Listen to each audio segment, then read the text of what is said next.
Okay, looks like we're good to go. Could everyone find a seat? Good evening, everyone. It's great to see everyone here in Pendleton Hall and online. I'm Dr. Suzanne Nelson, Dean of Students here at Bryn College, and I'm delighted to have the opportunity to introduce our distinguished alumni speaker for tonight's program. Frances Baker Andrews earned her Associate in Arts degree from Bryn College in 1993 and her Bachelor of Science in Business Administration from Mary Washington University in 1995.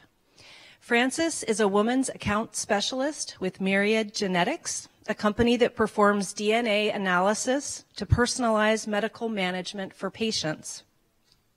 Fran specializes in hereditary cancer syndromes and works with healthcare providers in the specialties of obstetrics and gynecology, gastroenterology, radiology, and primary care to assist in the development of clinical protocol and training on the principles of hereditary cancer risk assessment.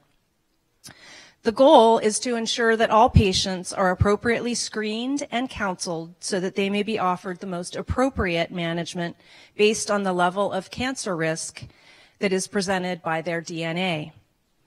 On a personal note, her father, Dr. Greg Baker, told me that the last time he heard Frances speak, that she, quote, knocked his socks off. So be prepared to have your socks knocked off this evening. Please give a warm welcome to Frances Andrews. Thank you. I'm going to get you back. Thanks, Suzanne. I appreciate that. So thank all of you for coming out tonight. I know that evenings are tough. They're precious times. Many of you have already worked all day or gone to school, and it's cold out, and it's Monday, but you're here. So thank you for that. I appreciate it. I traveled out from the great state of Washington, and I had to give a quick shout out. This is actually one of my favorite places to go hiking. It's just at the base of Mount St. Helens, and plus it's a nice warm summer day, so that's better than what's going on right now.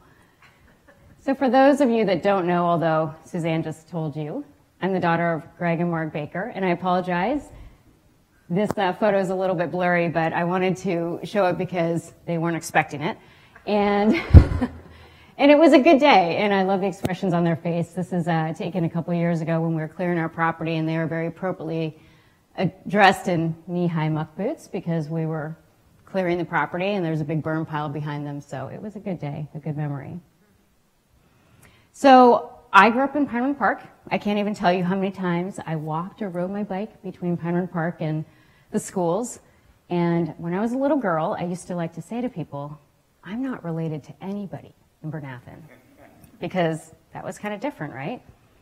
But I blew that all out of the water when I went and married Fran Andrews, son of Peggy Klippenstein and James Andrews, to put that all together. So here are a couple photos of us from home. The one in the top right-hand corner is kind of a neat one. We're actually near where Thad grew up in Oregon. And quick geographical lesson, the Columbia River divides the entire state of Oregon from Washington. So we're actually standing in Oregon. Then there's the water, and on the other side is Washington State. The bottom photo is just a bunch of girls in the family. We're having a great day out by the Pacific Ocean.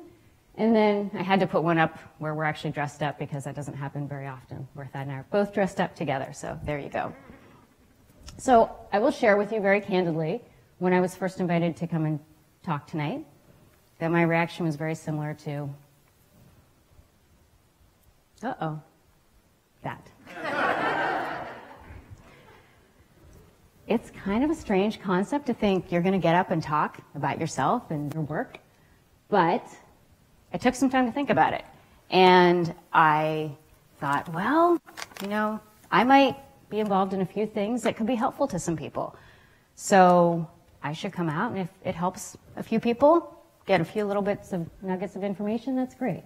So with that, I'm happy to be here. Okay, so to kick things off from a career standpoint, quick poll, one question poll, and you cannot participate if you are still in school or only 10 years out of school. But for everyone else, And how many people have been working 10 years or longer? Okay. Kind of a small end, but we'll give it a shot. Of those of you who've been working 10 years or longer, here's the question.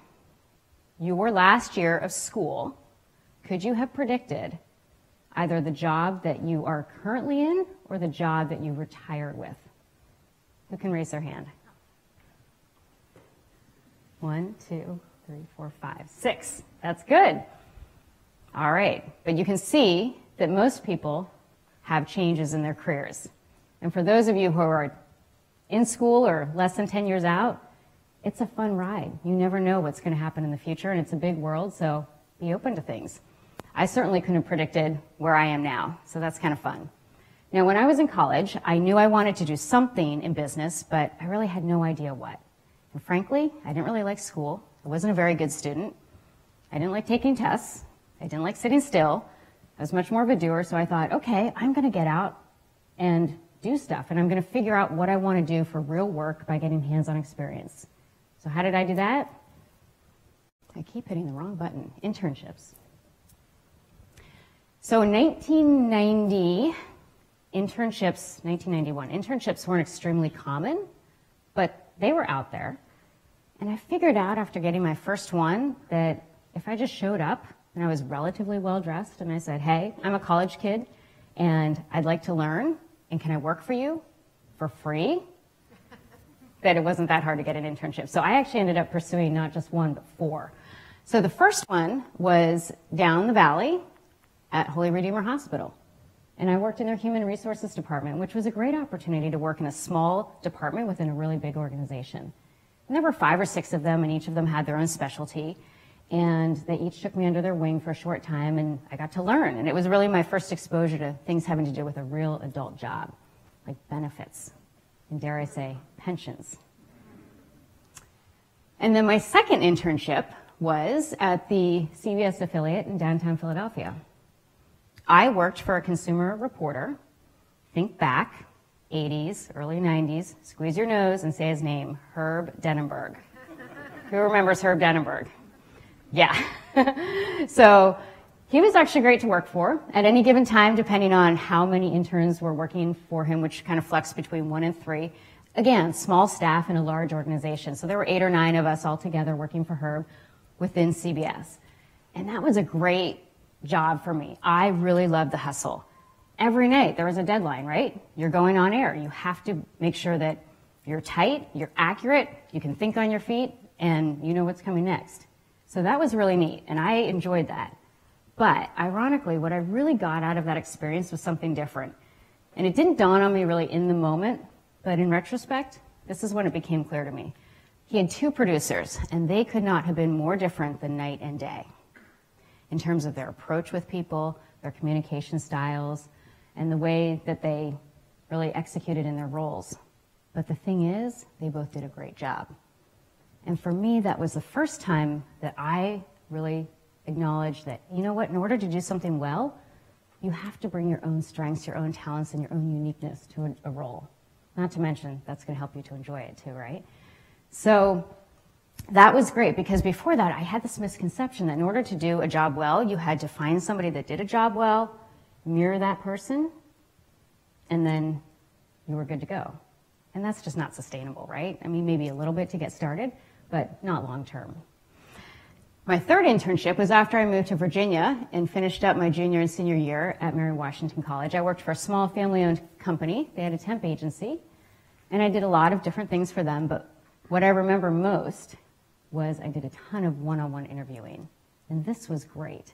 I had no idea at the time how important that skill was, and it was something that I have taken through every role I've had, whether formally or informally, and if I had any idea at the time how valuable that was, I probably would have appreciated it a lot more. But it gave me the opportunity to have these one-on-one discussions and really begin to gain the skills to be able to have a direct conversation, try to figure out what somebody's intentions were, what they wanted, what I could give to them, and in a very efficient way. So that was great. And then my final internship was working for a small company that sold airtime to cable television. I think there were 4 people in the company, but I really only remember 3. There was the big boss, and then the people that I worked with The first one was the cameraman / writer / producer. And what was great about working with him is that when I worked with him, I doubled his manpower, so I got to do a lot of hands-on stuff, so that was fun. And then the second person was their sales lady. And that was great exposure for me because I didn't really understand what sales people did. And what I learned by watching her is that it's not actually that different than what anybody does if they are proud of their company or their product or their service. Somebody that builds fences is always selling, hey, do you want to buy my fence? And they're talking about why it's so great. You work for the school, you love the school, you're promoting the benefits of the school. So that's what she did, just on a more formal level. So that was really neat for me to see. Now, all of these experiences gave me a ton of exposure with different aspects of business. So that was great. And I would encourage you, if you're in college now, do every internship you possibly can, because you will get so much out of it. Now, beyond just the business skills, though, what was even more valuable to me, and I can't even take credit for it because I certainly didn't do it on purpose, but every once in a while, even in your early 20s, you get something right. You can laugh there, it's okay. I somehow figured out that it was important to try different experiences. I worked for corporations, for-profit, nonprofit, small, large, family-owned companies. And all of that gave me a really good sense of what was going to work best for me, what I wanted to do when I got out of school, and what the best sort of communication, level that I wanted with different people. And not only that, but also, did I want to work in the field? Did I want to work in an office? The answer was no. I would climb a wall. So when I interviewed for jobs my senior year of college, I had a really strong sense of what sort of company I wanted to work for, what sort of people I wanted to work with.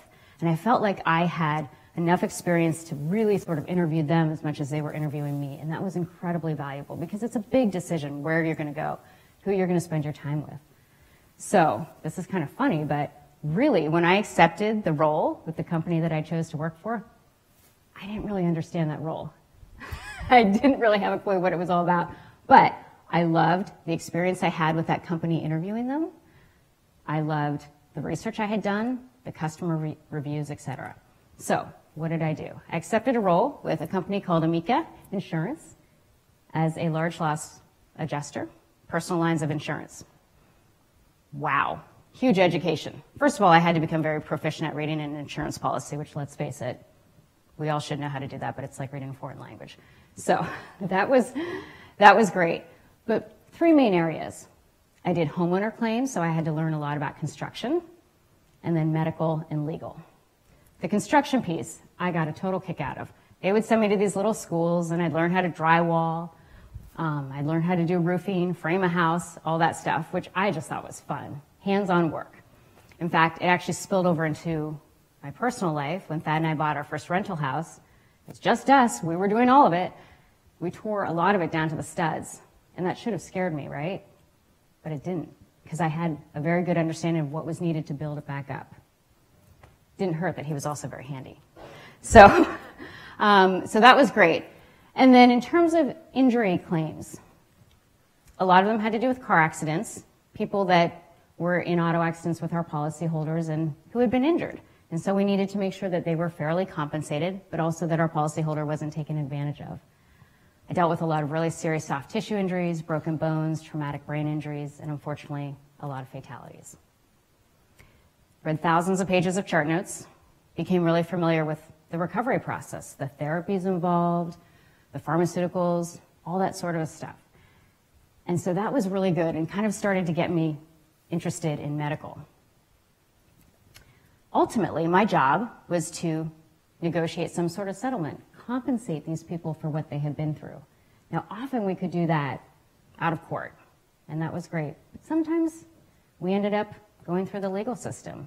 Suit would be filed. We'd have to go to mediation or arbitration or even court. And so I got to know a lot of the judges in Portland, a lot of the attorneys, and I have to say, I'm really glad I didn't go to law school. For about 5 minutes I thought I might, but I figured out I didn't want to do that after going through this. But it was a really great experience for me. I was with Amica for 11 years. Now, before I tell you about my next transition, I've got a quick little story, silly little story, but one that's important to me.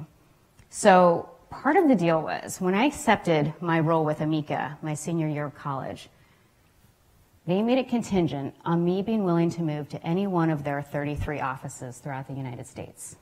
Their choice, not mine. And I wouldn't find out until I was done their training program, which was 2 or 3 months long. So I thought, okay, well, I don't have a boyfriend, certainly don't have a mortgage, never been west of Michigan. Yeah, let's do it, and let's hope to go west. So I accepted the job with that stipulation. Now, about halfway through training, they actually came to us and they said, okay, and there were 6 of us. They said, we figured out which offices we're going to send you to, and we're going to give you a little bit of input. Take out a piece of paper, we'll tell you which 6 offices, and you can write your selections 1, 2, and 3. Okay. So the offices included San Francisco, Dallas, and then 4 other offices that, frankly, I don't even really remember where they were because I was not at all excited about them. I wanted to go somewhere different, and they were relatively sort of northeast area, something like Ohio, Pittsburgh, and maybe 2 in New Jersey. Okay. Took out my piece of paper. Choice number 1, obvious, San Francisco. Me and everyone else, but San Francisco. Now, choice number 2 should have been Dallas. But when pen came to paper, I just couldn't write Dallas. I wrote San Francisco. And then choice number 3, very well understanding that this could result in me ending up in New Jersey, I wrote San Francisco. Guess who got San Francisco? So I share that silly little story with you because that affirms sort of a gut instinct, but I've always gone with that since then, to just ask for what you want. Be upfront, be direct, because if you don't, who's going to? So take that for what you will. Anyhow, upon leaving Amica, I knew I wanted to do something that was still field-based, but I wasn't quite sure exactly what that was. My husband was working in the pharmaceutical industry. He had worked his way up to a national position, but he started off as a pharmaceutical sales rep, and he seemed to enjoy it, so I thought, okay, I'll give that a shot. So I interviewed and was offered a role with GlaxoSmithKline in their cardiovascular diabetes business unit. Oh my gosh. The first 6 months, I have to tell you, was like drinking out of a fire hose. Think about that. I learned so much, the training, the tests, et cetera, in terms of anatomy, disease state, clinical trials, one thing after another after another. So that was great from a clinical standpoint. But what was even more important for me is that I got to really learn on the spot what I call the art of selling. So here's the thing. I actually had a hard time getting an interview with a pharmaceutical company as a sales rep because for 11 years, I was a large loss claims adjuster and there was not the word sales in my title. So I kind of talked my way into this interview stating that, I had to negotiate claims and you've got 2 sides and you have to sell your side in order to get it done. So the big difference though that I figured out between working for Amica and GlaxoSmithKline was this. At Amica, I was assigned to handle certain claims and the claimants were assigned to work with me. They had to work with me. The physicians didn't have to work with me at all. In fact, they didn't even have to let me in their front door if they didn't want. So I figured out pretty quickly that I had to be useful to them. I had to figure out how to be useful. So I kind of went back to my observation skills. I mean, after all, if I'm bugging a very busy physician, I better bring them value, right? So I start off by just going into the waiting room, looking around. Who's their patient population? What are they doing? Are they breathing out of oxygen tanks? Or what's their specialty? Kind of figuring out all that stuff, watching the front desk. Who makes the decisions? Who talks to who? Who's in charge? Meeting with the physician for lunch. What's their personality? What are they interested in? What are their hot buttons? Do they like clinical knowledge? Do they not like clinical knowledge? What sort of things are they interested in? And so eventually I figured it out. But that was such good training for me. And I had to do it from the ground up. But I did okay. And I got a little bit better as time went on. And at about 4 years into my time with GlaxoSmithKline, and I was pretty comfortable at this point, I heard about a little pilot project that they had tried the year before. And it was successful enough that they were going to try it again. And that's called Pulse. And I'm so proud to say that Pulse is still running today. So what is Pulse? GlaxoSmithKline donates a lot of money to different nonprofits. In 2009, they said, let's try an experiment where we actually take our employees and we donate them. We donate their skill sets. And we send them out to various nonprofits throughout the world. And they volunteer for 3 or 6 months. Now, I have to tell you, as soon as I heard about this, sign me up. That sounds great. First of all, an incredible opportunity to give back. Secondly, to do something completely different. And hopefully, somewhere really fun, because they sent people internationally. So I wanted something international. So I ran it by Thad, who was like, absolutely, go for it. So I applied. Now, this was sort of a pet project of the CEO, who at the time was Andrew Whitty, for GlaxoSmithKline. And I applied, and it was like a 6-month process. You had to do interviews and write essays, and you had to be in really good standing with the company and all these things. Oh, and I should share with you one of the reasons why I wanted to do it so urgently that year. At the time, there were like 40,000 employees. They had sent 58 the year before. I knew that the longer this program was around, the competition was going to get more and more fierce. So I said, okay, I have to go for this now. And so, right at about 6 months, when I knew the time was coming close that we were going to hear back, one morning, I'm stumbling into the kitchen. I've got my laptop, and I turn on the coffee, and I flip open my laptop, and I'm beginning to scroll through the emails. And I see an email from the CEO of GlaxoSmithKline. Now, 40,000 employees, he does not email me. But knowing that this was his baby project, I immediately knew that it was about Pulse. And so, of course, my eyes open up, and I look a little closer, and in the subject line, it says, congratulations. Yes, I knew I got in right then and there. So that was great. That was kind of number one. Now, number two was where? Where am I going to go? And I was really hoping for international. Now, I knew I was a little bit limited because I didn't speak another language fluently, but they had sent English-only speakers in the year before to India and England and various countries in Africa. So I was really secretly hoping for Africa. So I opened up the email, and at the same time, Thad's walking into the kitchen. He says he will never forget my face. I guess my chin just dropped to the ground. I open it up, and it reads, Philadelphia Education Fund. So, excuse me.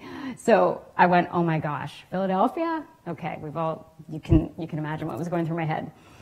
But you know what? Everything happens for a reason. I'm a big believer in that. And at the end of the day, it turned out to be a great opportunity for me to get to know the city that was right next door, basically my backyard, as an adult, and give back. And I was just a short train ride from visiting my family, and I hadn't lived near them in 15, 16 years at that point. So that was really fantastic. So at the Philadelphia Education Fund, I was assigned to work for the Math and Science Coalition. No, they did not know my father. So, yes. So this gentleman is Don Mckinney. Don was a retired chemistry teacher from Ragnar High School and one of my favorite mentors. Don has actually since passed on. But Don, the guy, he was like in his early 70s. He'd had 2 or 3 events, cardiovascular events. Me working in the cardiovascular field understood what these medications did to people in terms of making them tired and whatnot. Don didn't care. He just kept going and going and going. He was so passionate about enhancing STEM education, science, technology, engineering, and mathematics. For these kids in Philadelphia, he was unbelievable, and it was just contagious to be around him. So that was wonderful. It was an honor to work with him. Anyway, I got to do a lot of things that I had never done before. So for those of you born after 1970, don't laugh, but this was 2011. I had never been on Twitter. Well, I was put in charge of their Twitter feed. So that was kind of fun. I also wrote all the content for a website. It was, I don't even know how many pages, but a lot. Had never done that before. Haven't done it since, but still, it was fun. But most of all, I got to meet all of these great people. I worked with so many professionals in Philadelphia who had busy jobs, families, careers, and yet they still found time to give back. We put together an amazing advisory committee, and I, to this day, am just overwhelmed with how much I witnessed in terms of their amount of just graciousness and heart to give back. Totally humbled. So that was really fun. Of course, we worked with the teachers as well and got together with them to help enhance and you know, talk about ideas that they could try out to enhance their STEM education, different sort of projects. So that was fun. And the concentration was kids grades 6 through 12. So it was really neat to see some of the transition and just in my relationship with these kids through that time as well. So my pet project was I worked on a student video contest. The goal was that these kids would submit short videos between 30 and 60 seconds talking about why math and science was important to them. I wanted it to resonate with them. There were no rules, and they just had to submit the video to me, and then I would upload it to this website, and people could get on and vote for their favorite videos. The amount of support that I got from the community was great for this. Found a person who designed the whole website for me. That was fabulous. And then we had so many other partners come in. So this is Aaron. It's kind of a funny picture because it's not really a picture, it's a video, but I'm not going to play it for you.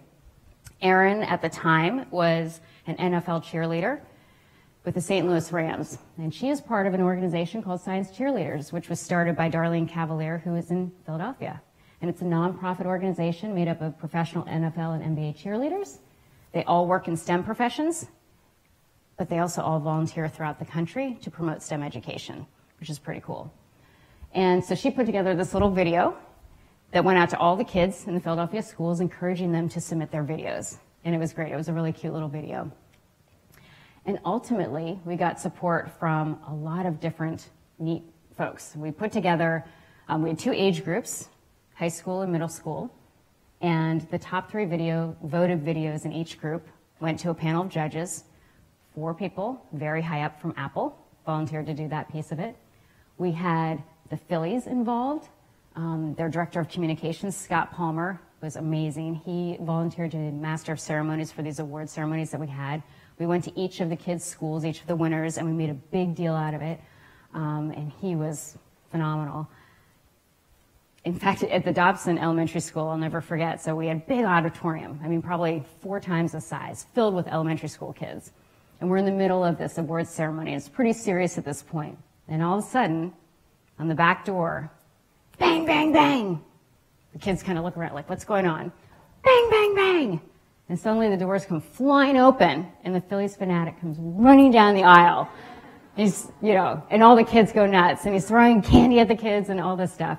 It was just amazing. So they were a tremendous support. They helped out in other ways as well. Gosh, we had the artist John Legend donated some of the stuff that went toward the prizes. The artist Jill Scott has her recording studios in downtown Philly, so she was very generous and donated a personalized tour for not only the winners, but their entire class, which was fun. So they got to go and walk through a music recording studio and, you know, have all the science about that explained to them and the math.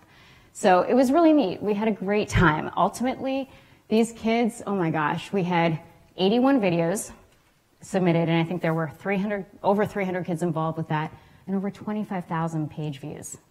So it was fun. And I could sit and watch these videos all day long. I think they're hysterical. They were all so different too. And it was great to see like kids coming up with their own ideas. So I'll just share 2 of them with you. But again, I just think that they were great. So here we go. Oh, back. Okay, thank you. Go one more. 1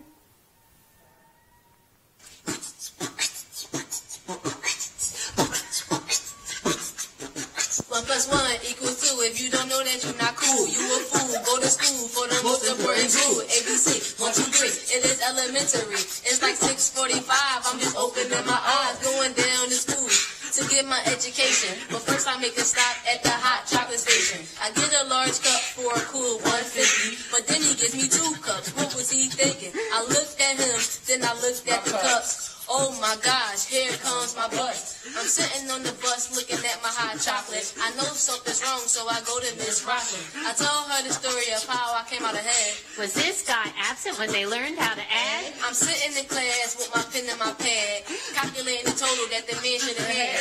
I gave him 2 when he should have got 3. Sucks for him, but more money for me. Now I'm in school, getting some knowledge. Sooner or later, I'll be in college. Yes, sir.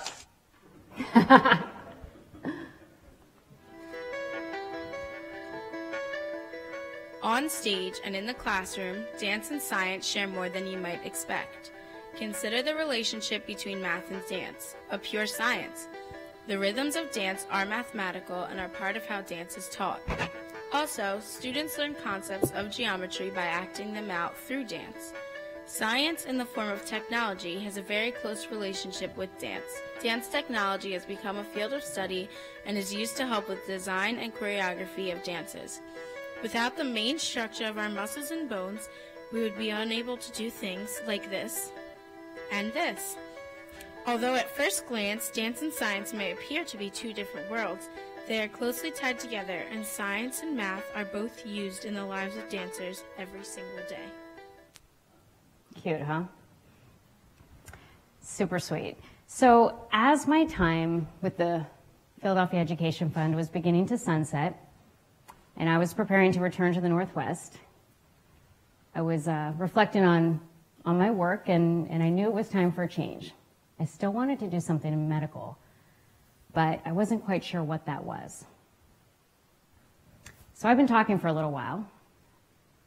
I'm going to ask for your help with some audience participation and ask everyone to stand up.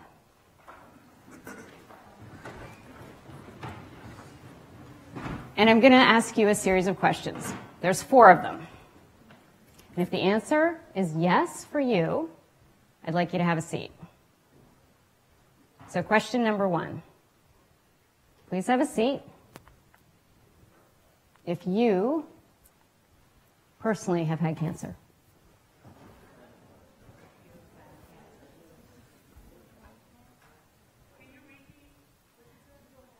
Please have a seat if you personally have had cancer. Please have a seat if you've had a first-degree relative with cancer.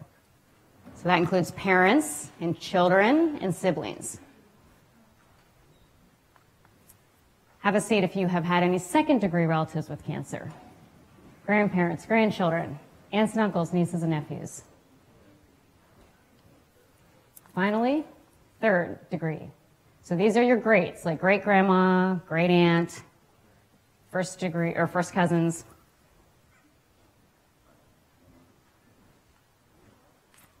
Okay, so those of you standing, please remain standing. I'd like everyone to look around the room. We have 1, 2, 3, 4, 5, 6, 7. I think, I don't know.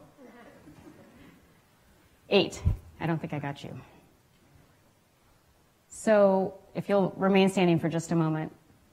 As you can see, cancer affects way too many of us. So I was lucky enough to stumble upon a company that figured out how to allow 10 to 15% of you who had to have a seat stand back up, which is pretty amazing. It's called Myriad Genetics. Here's the concept, and thank you. Have a seat. All of us are born with genes in our body whose job it is to fight cancer. Our bodies are fighting cancer from the time we're little babies. Sometimes people are born and one of those cancer-fighting genes is broken, so it can't do its job. So every time that cell splits, divides, and replicates in the body is more and more vulnerable to getting cancer. Here's another way of explaining it, and I stole this from a doctor. I think this is great. She uses her hands. This is actually how she talks to patients and explains it. She says, patient, all of us have one of 3 levels of risk for cancer. The lowest is called sporadic. And that's when there's no family history of cancer, but sometimes people just get it. The next level is familial, and that's when there's a family history of cancer, but we've tested your DNA, and you do not have a genetic mutation predisposing you to cancer. However, there are other things that can cause cancer in families. It could be environmental, it could be diet, it could be a mutation we haven't discovered. It could be who knows what, because we don't have all the answers about cancer yet. So at this level, there's a pattern. So they're going to watch the patient more carefully. And then she'll go on to say that the highest level of risk, getting up on her tippy toes, is called hereditary. And that's when there's a personal or family history of cancer. We've tested your DNA, and we've figured out, lo and behold, that's why there's cancer.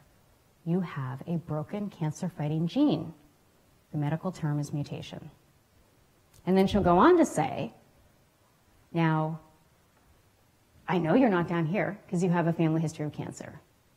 Chances are you're here, but we just need to make sure, because shame on me, and it would be silly for you to not want to know if you're actually at this level. And the reason why that's important is because we would do things differently at this level than we would at this level. Make sense? So statistically, of those people that are at this familial level risk who test their DNA, only about 7% are going to test into this level. So most of the time, we're just confirming that there's nothing going on, which is really important. And confirming that you're not missing anything. You're not missing any care, any medical management that you should be getting. People often ask, well, what do you do if you're at this level? Well, depending on the body part, it kind of boils down to three things. Option one, surveillance. You start younger and you're more aggressive, because for these patients, it's not so much if you get cancer, it's when. So we want to catch it early. Option two, chemoprevention. Who's heard that term? We've heard of chemotherapy, but chemoprevention, yeah. And some of it's super easy. Like, what's the chemoprevention for ovarian cancer? Extra credit, teachers, if anyone knows this. Oral contraceptives, the pill. So simple. Can reduce the risk of ovarian cancer by as much as 50% if taken for 5 years, and not even 5 years in a row.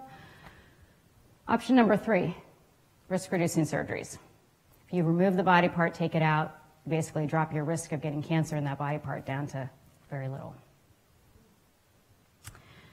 Yeah, so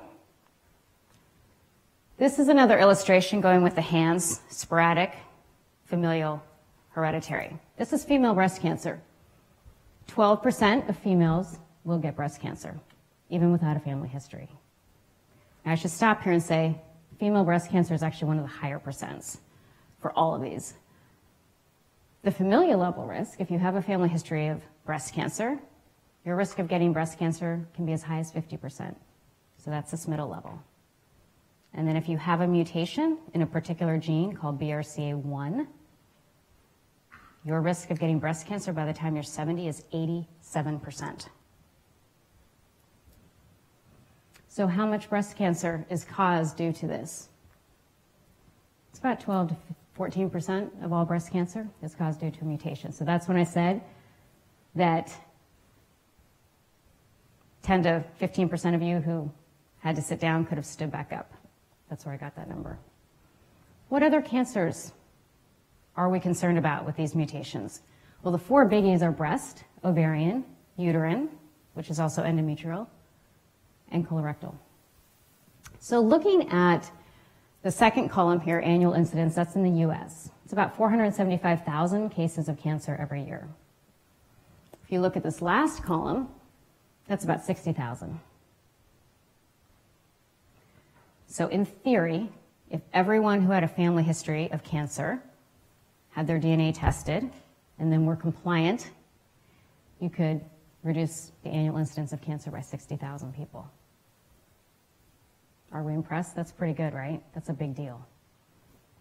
I especially want to draw your eye to the 24% next to ovarian. 24% of all ovarian cancer is caused due to a genetic mutation. That means 1 in 4 families who have ovarian cancer have a mutation running around in that family. So when a patient is tested and identified as a mutation carrier, that is huge. That is a game changer. You just save that person's life, potentially.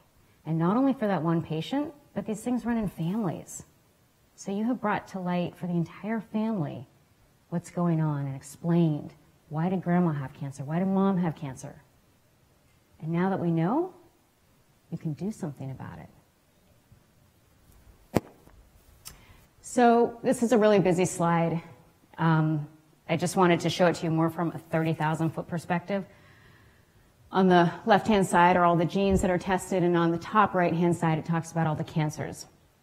The 4 biggies: breast, ovarian, colon, endometrial, followed by melanoma, pancreatic, gastric, and prostate. And there are other cancers as well. But the reason I want to show you this slide is to illustrate all the dots. You can see that most of the time, when there's a gene mutation, it's not one body part that's affected, it's multiple body parts. The one-sentence definition for hereditary cancer syndrome is that person is vulnerable to getting multiple cancers multiple times. This is your highest cancer risk patient that's out there. That's the scary part. But you know what the great news is? It's the only one that we can predict ahead of time to take them off and down to this level. So here's how it works. Most of these genes are autosomal dominant in nature, meaning that if, in this illustration, mom has a broken cancer-fighting gene, so it's a 50% chance that each child will inherit that. Now, if you happen to be one of the children that doesn't inherit the mutation, the good news is you can't pass it on, because you can't pass on something you don't have.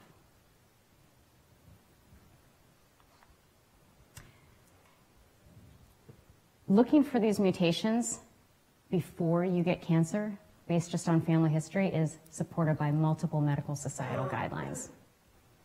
It is encouraged. I work in the preventive side for my company. Now, we also have another side of the company that works with oncologists. It's a little bit of a different approach when somebody's already had cancer. But that's important too, because we want to keep that person from getting a second cancer. But on the preventative side, that's why I work with OBGYNs and gastroenterologists and radiologists and primary care, because you go to see them for cancer prevention, right? This is part of cancer prevention. So this is my friend Caitlin. Caitlin is 26 years old. She lives in Portland. That's her husband, James. Caitlin's mom had quite a life. She was Miss New Mexico. She participated in the Miss USA pageant. Professionally, she worked her way all the way up to the national director position for Mary Kay Cosmetics. And she had 3 beautiful children. Caitlin's the oldest. So when Caitlin's mom was 38 years old, she was diagnosed with breast cancer. That's too young. That's not right. That's suspicious for a mutation. But nobody talked to her about it. Fair enough, this was just beginning to become available. But over the course of the next several years, still nobody talked to her about it. And at age 55, she got breast cancer again after fighting, battling, and winning it against it the first time. Caitlin was her caretaker. You can see she donned the scarf. And this time it was terminal. But she had a physician that said, okay, you're going to die, but you have breast cancer at 38. That's not right. We should test you to see if there's a mutation, because if you have one, it's a 50% chance for each child that you passed it on. So she tested, and she was positive for the BRCA1 genetic mutation, the one that I illustrated earlier. And 7 months after she was diagnosed, they said goodbye to her.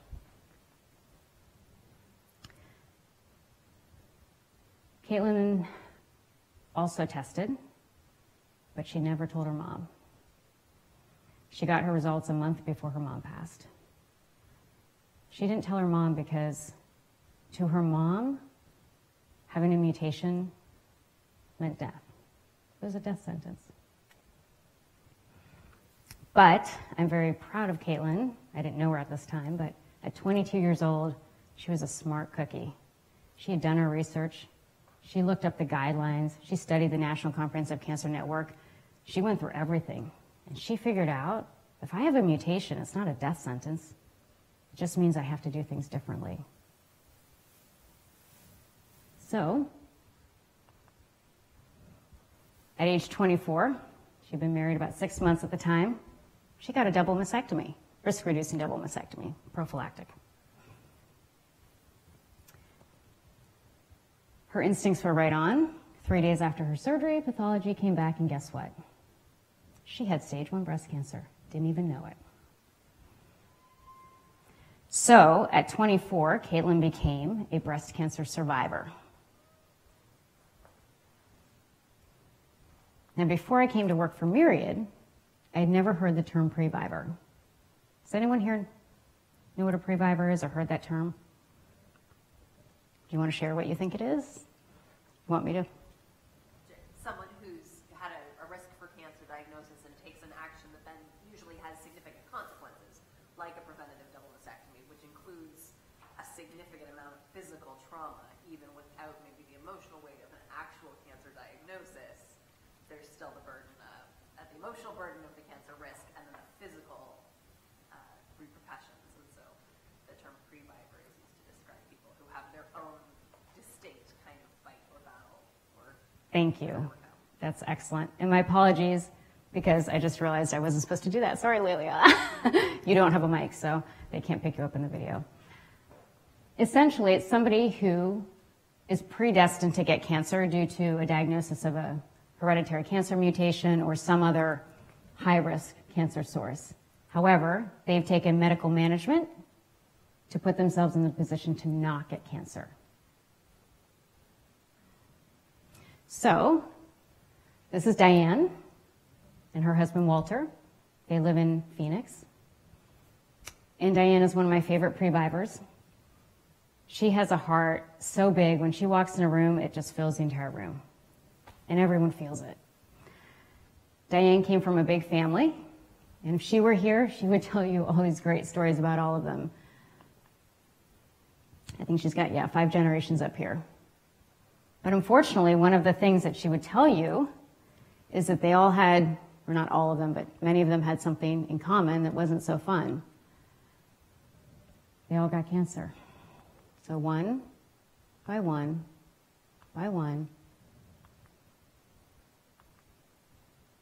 people were dying. And this is during her lifetime. And she's going, what is going on with my family? Now, these final 3 got cancer, but didn't actually die of it, so that's good. But it was only after all of that that Diane was tested, her DNA was tested, and it was determined that she had something called Lynch syndrome. Lynch syndrome is a broken cancer-fighting gene that causes a really high risk of colon cancer, endometrial, ovarian, glioblastoma, brain, a lot of things. This is Diane's family. But Diane will proudly tell you that since she was diagnosed with Lynch syndrome, everyone in her family is tested, and everyone is now pre-Biver. Nobody else has gotten cancer because they all know what their risk is, and they're all doing different management because they are aligned to their proper risk level. And that's huge because they know the power is now with them and not, I call it the cancer bull. They're taking that bull and they're getting to steer it. So this is just a quick page out of the National Comprehensive Cancer Network guidelines. These are the guidelines that I use when I teach clinicians how to do this and what to look for and what the management is. And these are the big dogs from cancer. These are the folks from Fox Chase Cancer Institute, Dana-Farber, Sloan Kettering, and they get together at least once a year, if not more. They're the smartest people that we have dealing with cancer. And they look at this very closely and they say, who do we need to look at? What family histories are suspicious? What is the best management for these people? How can we save lives? So, in short, and this is just breast and ovarian here, but what do we look for? Multiple cancers. You have 3 or more cancers in your family? That's starting to get suspicious. Young cancer, cancer diagnosed 50 or younger. And then lastly, rare cancers like ovarian, pancreatic, male breast cancer. Those are all highly associated with mutations. If you don't want to actually look up the guidelines, you can pull out your camera and take a picture of this link. Go on it for about 60 seconds. You'll answer a few questions, and then at the end it will say, you might want to talk to your healthcare provider about this. Or it will say, you are not a candidate to be concerned about hereditary cancer syndromes. Thanks for your time. So I called this talk, it's an honor. First of all, it's an honor to be here. But really, I pinch myself every day that I get to do this kind of work. It's an honor for me. I work with some of the smartest, most compassionate healthcare providers out there, and I am floored and humbled every day.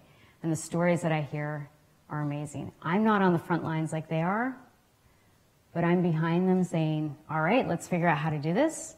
Let's make you efficient and smart and confident and give your patient that hope that they might have not had you not recognized that they have a family history that is indicated to be worked up for this. So I consider my job a true honor, and it's so neat for me to be able to look at where I was and where I got to. I'll share with you about 2 months after working with the very first physician that we did the whole kind of learning series with, and we set up a protocol in her office so that every patient would be screened. No one was going to slip through the cracks. This is an OBGYN surgeon. She sent me an email and she said, Fran, I hope you're having a good week. I just wanted to let you know I did 2 risk-reducing bilateral salpingo oophorectomies, which means removing the ovaries, in patients who had mutations for ovarian cancer. She said, I just got pathology back. Second patient, they found an occult, which means hidden ovarian cancer. She said, we saved a life. And we probably saved the life of the first patient too. We just don't know the rest of the story. Gulp, right?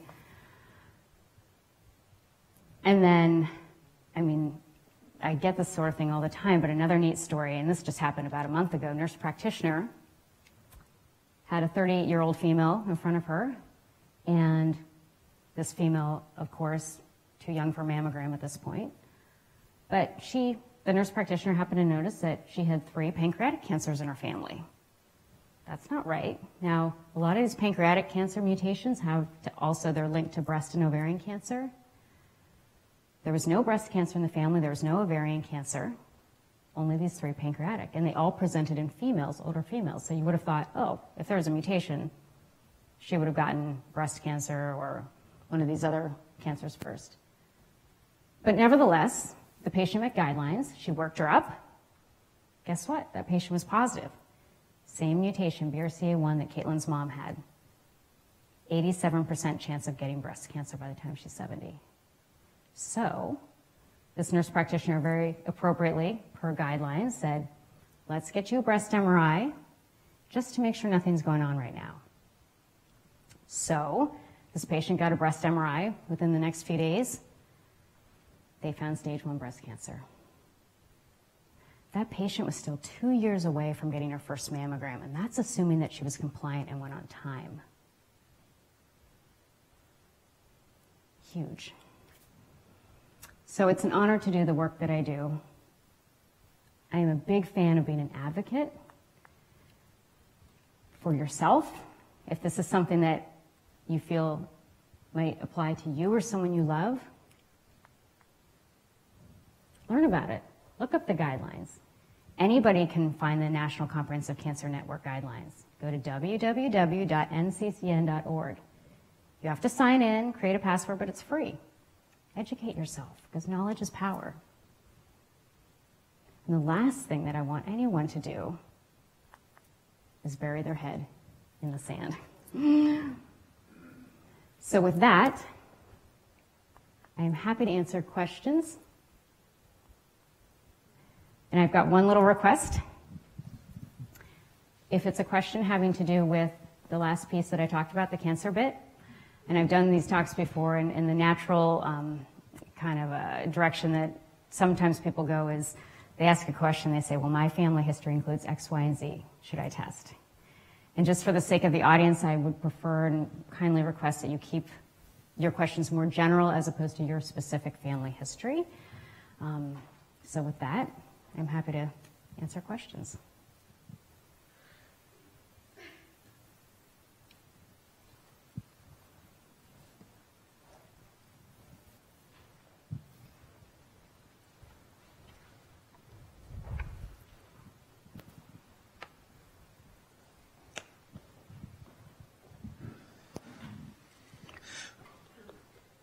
This sounds like wonderful science, but I've got a concern that I hear sort of the tension out there in the world between getting genetic testing and implications for insurability. And if people get tested and find out that they are high risk, does this potentially have a negative impact on their insurability? And how do you address that? How do you if that's the case? Sure. No, it's a great question. So there is actually a huge piece of federal legislation that was enacted under President Bush, 2008, 2009, called GINA. GINA stands for Genetic Information Non-Discrimination Act, and it makes it illegal for either a health insurance company or an employer to even ask if somebody's had genetic testing for hereditary cancer syndromes, let alone ask what the results are. So that's really easy, makes it really clear. In addition to this massive piece of federal legislation, under that umbrella, each state has their own laws. Where I work in Oregon and Washington, there's actually a lot of great laws. So that's kind of point one. Point two is in terms of case law. Since I worked in the insurance industry for so long, it's not necessarily what's on the books of what happens in court. But to date, nobody has poked at that law. So there hasn't been a single case that's gone to court where someone hasn't been able to get insurance because of that. Now, to be clear, when I'm talking about GINA, it's health insurance. The same does not apply to disability nor life insurance. The best answer I've ever gotten for that is that health insurance and employment in this country are considered your right to have. Disability and life insurance are financial tools. Having said that, at this point in time, and things may change, but generally speaking, applications, or excuse me, when you apply for one of those insurances, they're not asking if someone has had genetic testing. What they do ask is there a family history of cancer? I would almost argue that if you had this family history of cancer, that then you could say, but I tested negative, that would help your case. Caitlin, who's up there, just being super young, when she got her life insurance, she just blurted out that she was BRCA positive. And then she got her double mastectomy. And of course, she had just watched her mom pass and all that stuff, so she was going to insure herself. Got her double mastectomy, called them back, told them that, and her rates went down. So, yeah. But it's one of those things that I also say, okay, if you're worried about your insurance premiums going up, let's get your priorities straight. If you die because you have a mutation that you didn't want to know about, you don't need your insurance in the first place, right? I mean, not that you would be that blunt, but that's really the reality of it. Does that help? Oh, yeah, thanks. Sure.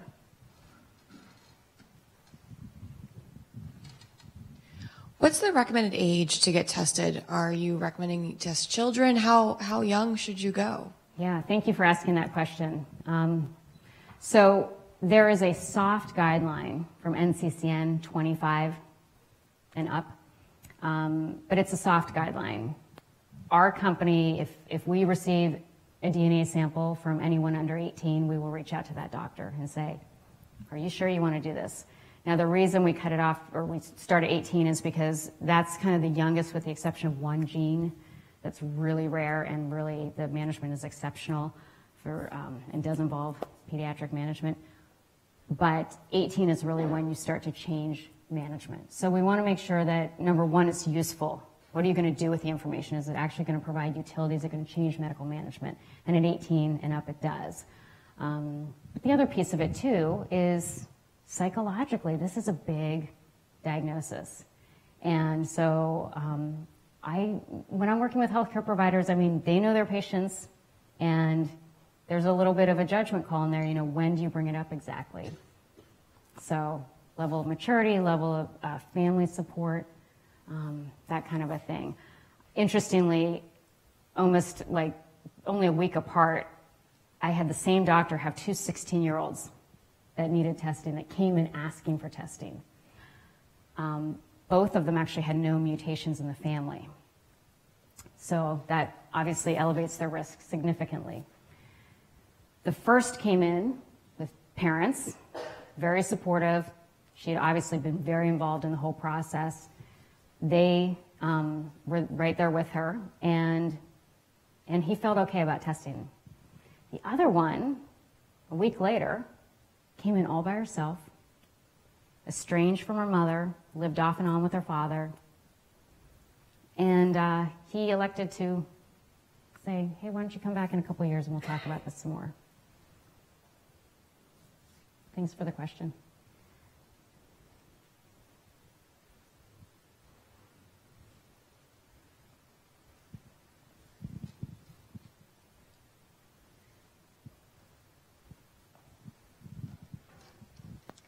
So you mentioned that when you have these tests, then it comes back positive, you change management techniques, is the way you called it.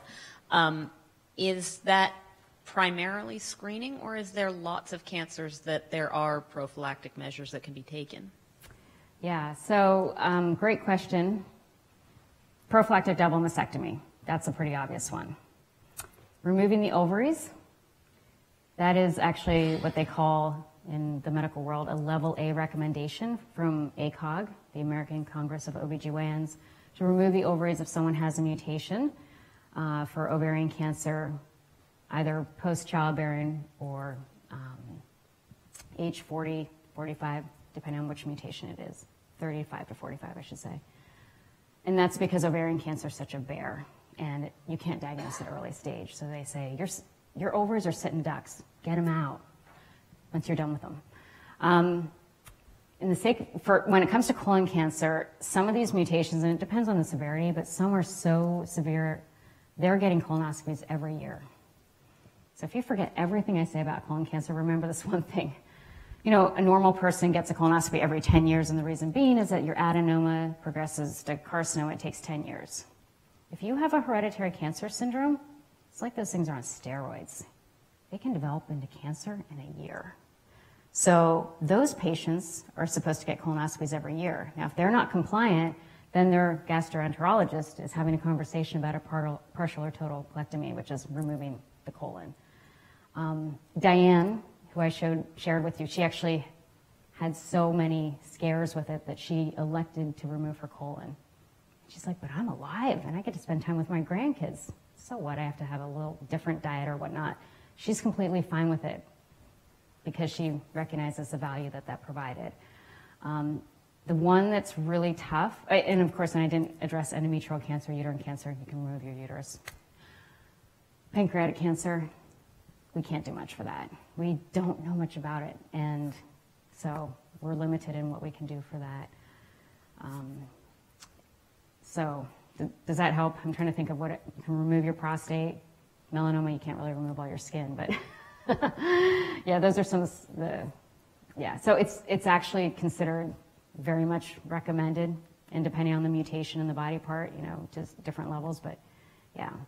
If you have watched family members, especially if you help them, you know, through the process, cancer can be a bear. And so I know a lot of patients that are like, go ahead, take them. I don't want it, you know, I don't want anything to do with this body part.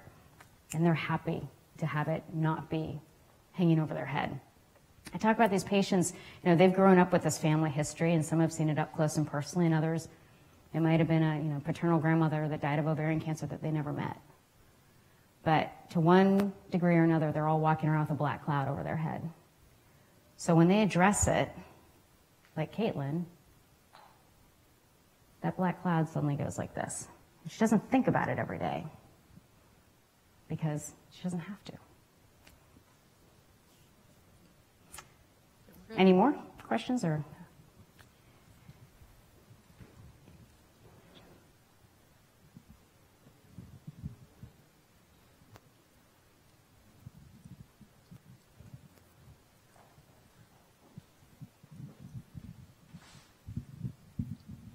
Is there a basic cost, I mean, you know, a flat rate for having the screening done, or does it go all over the place? So most of the time, if you have a family history that meets the guidelines, most of the time it's going to be covered by insurance, which is great. Thanks to the Affordable Care Act, that was a huge change. But if you're a cash pay patient for whatever reason, if you get what I call the big test, which is when you get every gene tested, which is appropriate if no one in the family has tested before, that's roughly $2,500 paying cash. And it's a billing coding issue depending on your presentation. Are you here for colon cancer, breast cancer, whatever? It goes slightly above or slightly below that. If there is already a mutation identified in the family, then you don't have to do all of it. You do what's called single site testing. So you say, all right, my Aunt Sue tested positive at this gene at this one site. So instead of doing all of it, we're just going to do that one site. And the cash pay for that is $199. So pretty affordable. And when there's a known mutation in the family, I just shudder when people say, oh, I don't know if I should test or not. Every first-degree relative has a 50% chance of having that same mutation. Every second degree, 25%, every third degree, 12.5%. Those aren't great odds. So you want to make sure to know, should I do something about this or not? Does that answer your question? Yeah, thanks. Okay. Thank you for joining us yes, this evening. Thank you, everyone.